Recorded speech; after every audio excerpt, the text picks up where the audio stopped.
Hey everybody, this is Jesse here at Jesse Lee Strength and Fitness. Thank you so much for tuning in. Appreciate you taking your time to check out some of these videos. I hope you're getting something from it. If you are, please like, subscribe, and share. Today is going to be a recap of my deadlifting session that was on last Friday. And yes, this was a kind of a quicker session. I didn't have a ton of time that day for training, but I was able to get that in.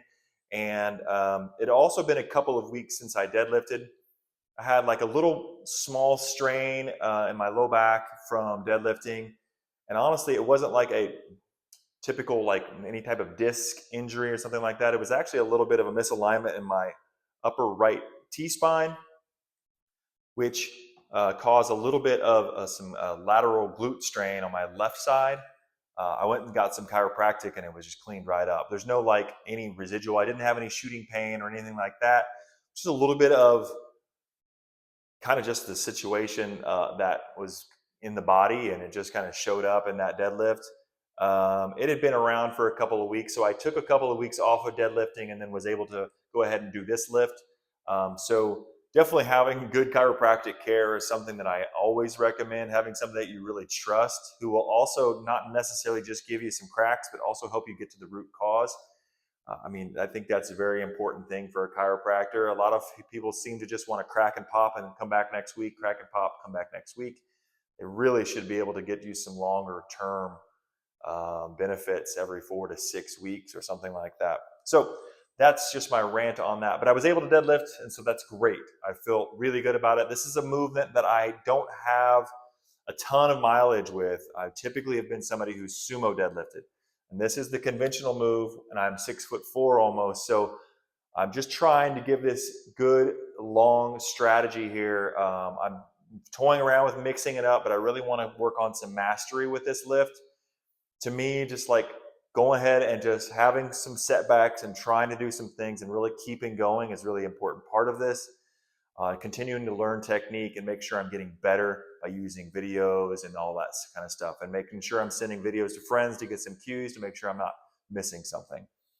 So started off at 185 for a simple set of 5, and then I did 3 sets of 3 at 225. This was the same weight that I lifted last time, and it just felt like coming back to this weight, hitting some threes was just where I needed to get my confidence back up. I shot some video, made myself feel a little bit better. I noticed I was raising my hips a little bit early, and not getting kind of my chest just slightly up and my pack and my abs on. So there's just a few things. It's a fairly complex lift.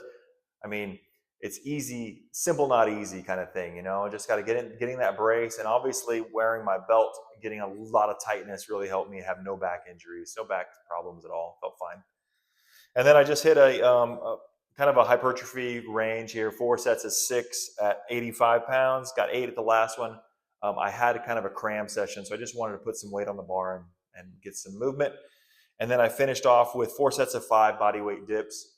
And honestly, I don't think my left shoulder loved it a lot because I did have a little bit, I think the left shoulder kind of fed into the way I woke up this morning, which is a little bit of left neck, left upper back stuff.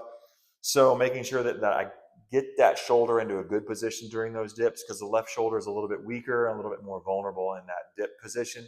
So all of this stuff, basically, I mean, for me, you've got to kind of be able to do the maintenance in order to kind of sustain some of this heavier, more intense sessions. So knowing how to do some rehabilitation work, doing some mobility work, making sure you're using like lacrosse balls or neuro balls, doing some joint centration stuff just to help you keep you in the game, because the hard lifting, heavy lifting stuff can take a toll on the body. But hey, that's what I'm here for. Thank you so much. Please like, subscribe, and share. Have a great day.